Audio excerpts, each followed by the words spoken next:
On a bitterly cold January morning in 2014, townspeople lined the streets of Saranac Lake, New York, to pay their respects to a soldier who had traveled from halfway around the world in his homeland of Australia to the high peaks of the Adirondacks.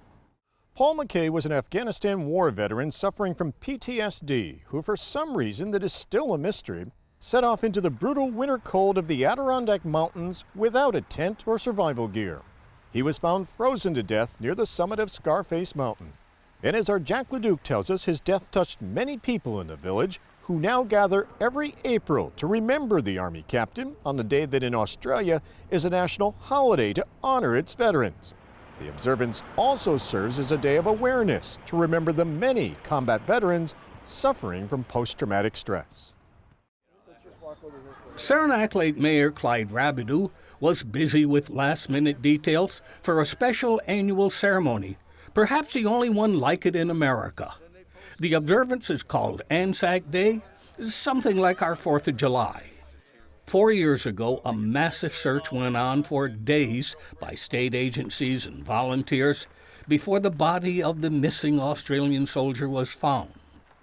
Unknown to anyone, he suffered from post-traumatic stress disorder. That's when Saranac Lake adopted ANZAC Day. Paul McKay served in Afghanistan. His time in combat left him wounded in ways not visible to the eyes of others. Like many, he carried his wounds largely unseen. We now know that he suffered wounds that were so deep and so grievous that they were fatal. When he came to Saranac Lake, we did not know that he was another wounded soldier. Colonel Derrick expressed the need to help any military person with PTSD. He said, "You may save a life." We lose, by our best estimate, 22 veterans every day to suicide in the United States. And that number is significantly higher than the civilian population. Every veteran that you know of, or those that you may come across in some way, that veteran has completed his or her mission. My appeal to you is to make it your mission to reach out to a vet in a very real and human way and touch them so that they understand that you really care. 10 Australian students attend North Country Community College here in Saranac Lake. Another 10 attend Potsdam State University, and many of them were at the ANZAC ceremony in Saranac Lake. ANZAC Day means to me, personally, that I am a part of something greater than myself, and I represent my entire family when I march, including those who fought in the wars. I think the message that really came out of this particular incident was the fact that there is help out there for people that are feeling this way.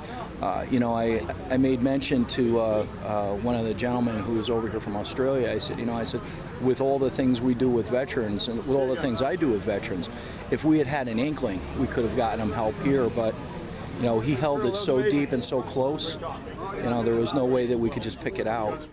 Each year, Saranac Lake Mayor Clyde Rabideau and others climb Scarface Mountain where McKay died. At sunrise, they conduct a service remembering Paul McKay and his affliction. It's an opportunity for we Americans to recognize post-traumatic stress and to really show appreciation for the alliance we have with Australia, which is a century strong.